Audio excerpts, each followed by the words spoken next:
जो ईरान में चल रहा है और ईरान के चलते बाकी खाड़ी देशों में भी चल रहा है। तो क्या लग रहा है अब खुद ट्रम्प कह रहे हैं कि 4-6 हफ्ते लड़ाई चलेगी। तो क्या 4-6 हफ्ते के लिए बाज़ार डिस्टर्ब रहेगा? और इन 4-6 हफ्तों में हम नीचे कहाँ के स्तर देख पाएँगे?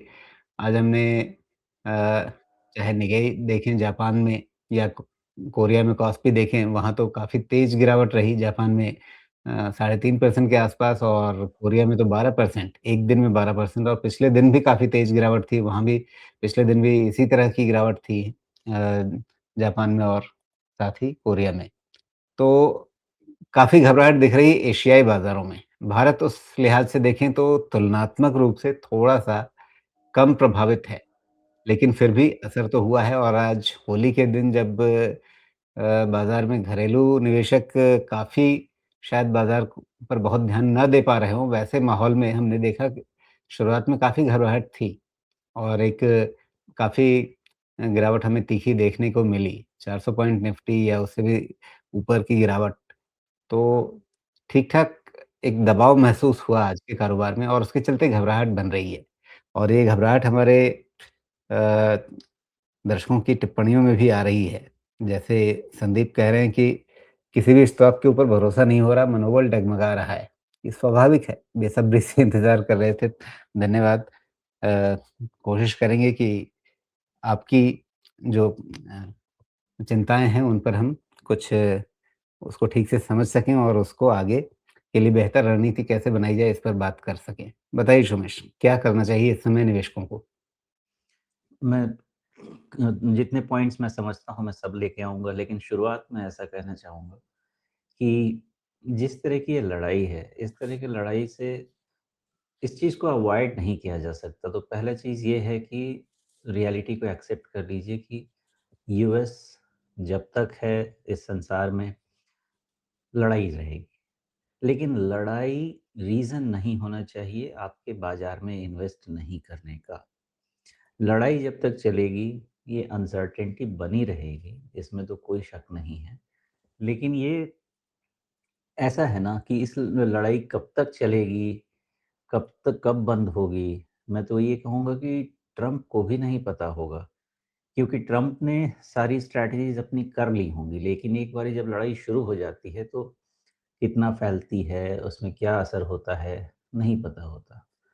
लेकिन जितने भी इतिहास मैं समझता हूँ वो सब समझा दूँगा और उसके बेसिस पे मैं यही कहूँगा कि ये बाज़ार पेशेंस माँग रहा है, पेशेंस रखिए, रिटर्न देगा और रिटर्न देने का एकमात्र फैक्टर जो मैं अभी फ़ोकस कर रहा हूँ, वो मेरे फ़ोकस करने का जगह है कि Q3 FY26 के रिज़ल्ट्स ऐसा कह रहे हैं कि धीरे-धीरे कॉर्पोरेट अर्निंग्स इम्प्रूव होने शुरू हो गए हैं और ये सोल रीज़न होना चाहिए ट्रस्ट करने का कि निफ्टी, सेंसेक्स, बैंक निफ्टी का नया हाई बनना चाहिए FY27 में।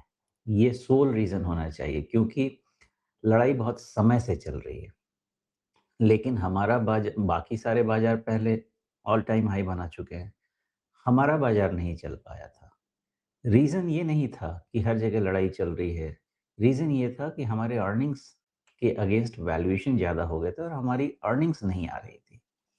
तो फ़ोकस इस पे कीजिए कि अर्निंग्स कैसे आ सकते हैं आगे जाके या कैसे आ रहे हैं।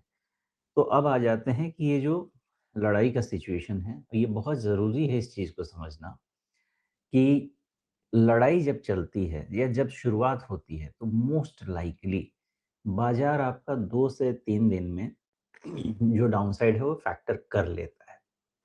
उसके बाद अगर ये बहुत विध्वंसकारी हो जाएगी, तो फिर फर्दर नहीं गिरेगा ऐसा तो कोई डिस्कशन नहीं किया जा सकता या बोला नहीं जा सकता। लेकिन मोस्टली ऐसा देखा गया है कि 2 से 3 दिन ट्रेडिंग सेशन में बाज़ार अपनी फैक्टरिंग कर लेता है कितना गिरेगा और उसके बाद उस बॉटम के अराउंड कंसोलिडेशन होता है और कई केसेस में तो ऐसा है कि आपका 15 दिन से 3 महीने के अंदर नया हाई लग जाता है।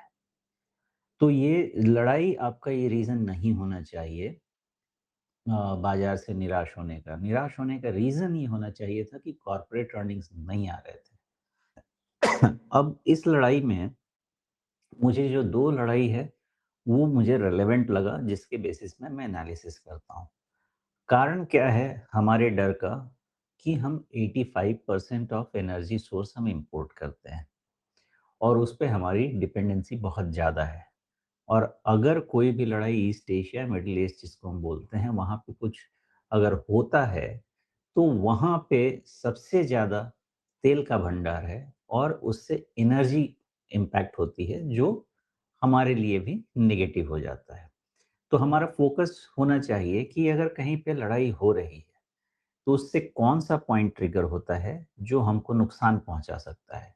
तो अगर लड़ाई हो रही है, तो पहली चीज़, हमारे बॉर्डर पे नहीं हो रही है, किसी और बॉर्डर पे हो रही है और इतनी दूर बॉर्डर पे हो रही है कि मोस्ट लाइकली क्या हमारे तरफ कोई जान-माल का नुकसान उस लड़ाई से तो नहीं हो रहा है। तो पहला चीज़ जो हमको रूल आउट करना है कि हमारा डायरेक्ट डिस्टर्बेंस या इवन डायरेक्ट डिस्टर्बेंस सॉरी वो नहीं होगा।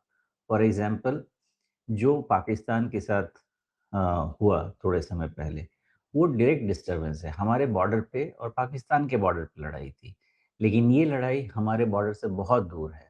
तो इसका जो हम पे जो इम्पैक्ट हमको रीड करना है, वो इकोनॉमिक इम्पैक्ट रीड करना है। तो हमारी पूरी एनालिसिस उस तरीके से होनी चाहिए। तो ये जो लड़ाइयाँ हैं, इसमें 2 रिलेवेंट लड़ाई मिली मुझे। एक 2022 फरवरी की जो रशिया और यूक्रेन का था और दूसरा ईरान ने जब इज़राइल पे अटैक किया था अ, अप्रैल 2024 शायद। ये 2 रिलेवेंट हैं। क्यों रिलेवेंट है?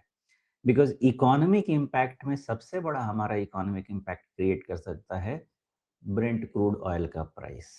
अगर वो बहुत ज़्यादा भागता है तो एक रफ एस्टिमेट ये होता है कि $10 अगर क्रूड ऑयल प्राइस बढ़ गया और सस्टेन होने लगा तो वो up to 0.5% of GDP shave off कर सकता है। तो हमारा सबसे ज़्यादा फोकस होना चाहिए ये समझने को, आए ना आए लेकिन सिनेरियो एनालिसिस करके रखने को कि ऑयल प्राइस कितना इम्पैक्ट हो सकता है और उससे हम पे क्या नेगेटिव इम्पैक्ट हो सकता है। इसीलिए अगर आप देखेंगे तो रशिया और यूक्रेन ये जो लड़ाई हुई उसमें एनर्जी सोर्सेज बाधित हुए, सप्लाई चेन बॉटलनेक आया। वहाँ पे निफ्टी आपका 7% के आसपास का करेक्शन दिया। जब ईरान ने इज़राइल पे अटैक किया तो फिर ऑयल का ही डर लगा कि क्या होगा, स्ट्रेट ऑफ हॉर्मज़ बंद होगा, डिस्टर्ब होगा, तो मार्केट करीब 3-4% के आसपास करेक्ट किया। लेकिन दूर-दूर तक भारत का कोई भी इन्वॉल्वमेंट उस लड़ाई में नहीं था, है ना? यहाँ पे भी सिमिलर सिचुएशन एनालाइज़ करना होगा कि हमारा कहीं पे भी इन्वॉल्वमेंट नहीं है। हम विक्टिम हैं एंड हम इकोनॉमिक विक्टिम हैं।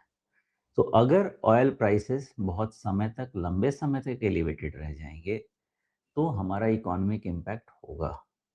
लेकिन जितने डेवलपमेंट अभी तक हैं या पूरा वर्ल्ड, ऐसा नहीं है कि हम, चाइना भी जो मेजर कंज़्यूमर है क्रूड का, वो भी सभी इम्पैक्ट हो जाएँगे अगर ऑयल प्राइसेस लंबे समय तक ऊपर रहे तो। लेकिन जैसा ट्रम्प ने बोला कि जल्दी या नहीं भी है 4-5 हफ्ता या जो भी निपटाना है, तब तक के लिए तो हाई ऑयल प्राइस बेयर करना पड़ेगा। ओके। तो ये नेगेटिव इम्पैक्ट मुझे यही समझ में आता है राजीव जी कि बाज़ार में जिटर तो है। तो उस जिटर से मुझे नहीं लगता कि डरना चाहिए क्योंकि हमारे पास इसका कोई इलाज नहीं है। हम इसमें कुछ कर नहीं सकते हैं। ऐसे वॉर में इन्वेस्टमेंट को डिस्टर्ब नहीं करना चाहिए। पोर्टफोलियो आपको नेगेटिव दिखेगा, वो 5% दिखेगा, 10% दिखेगा, 20% दिखेगा, वो नहीं कहा जा सकता है, पर चुपचाप बैठे रहिए। क्योंकि जब रिटर्न होता है और बाज़ार 3-4 ट्रेडिंग सेशन में फैक्टर कर लेगा मोस्टली कि कितना डीप डाउन जाना है और उसके बाद जब रिटर्न होता है तो 20-20% की वापसी देखी गई है, न्यू हाई देखा गया है और मोस्ट लाइकली जो हमारे पास सिचुएशन है उसमें होना चाहिए। लेकिन जब तक ये डिस्टर्बेंस है, बाज़ार में परेशानी रहेगी, शांति बनाए रखिए, ट्रेड वगैरह बंद कर दीजिए और इन्वेस्टमेंट लिवरेज पे मत कीजिए, लेकिन इन्वेस्टमेंट को टच मत कीजिए। पेनफुल सिचुएशन है, थोड़े लंबे समय से बाज़ार नहीं चल रहा है, लेकिन ये जो एनर्जी का क्राइसिस हो सकता है, अभी तक तो हुआ नहीं है, 50 दिन के आसपास का रिज़र्व हमारे पास है और अल्टरनेट सोर्सेज़ गवर्नमेंट प्लान कर रही है, करने लगी है। तो होना तो नहीं चाहिए कि ये पूरा बाधित हो जाएगा। उस केस में मैं फिर यही एनालिसिस लेके चलूँगा जो हमारे पास एविडेंसेस हैं। देखते हैं 10 दिन और 10-12 दिन के बाद 15 मार्च वाला इफ़ेक्ट भी हमारा जो है वो भी ख़त्म हो ही जाएगा और ये लड़ाई का कितना मूवमेंट है, कितना नहीं है, वो भी थोड़ा-थोड़ा समझ में आने लगेगा। एक समय के बाद ये लड़ाई भी अगर उसी टेरिटरी में होके छिटपुट रह जाती है, जैसे रशिया यूक्रेन लड़ रहे हैं, तो लड़ रहे हैं। इस तरह में अगर चलता रहता है तो शायद एक समय के बाद बाज़ार इसको बहुत ज़्यादा फैक्टर करने के बाद बहुत भाव भी नहीं देगा और तब तक लोगों को अल्टरनेट सोर्स ऑफ एनर्जी भी रेडी हो जाएगा फॉर यूज़, है ना? तो 10-15 दिन के बाद समझ में आनी चाहिए और ज़्यादा बातें। अभी तक जो नंबर हैं, जो डेटा है, मेरा यही मानना रहेगा कि जियोपॉलिटिकल डिस्टर्बेंस एक ऐसी चीज़ है जो कि मैं किसी भी डेटा में फैक्टर नहीं कर सकता। उससे कुछ नहीं बचाया जा सकता। लेकिन जी। इतिहास यही कहता है कि इत्मीनान से बैठिए। बाज़ार और हल्का हो जा रहा है, पोज़ीशन और कट जा रहे हैं। रिटर्न इसीलिए बहुत अच्छा होता है, अगर हम पेशेंस रख पाएँ तो।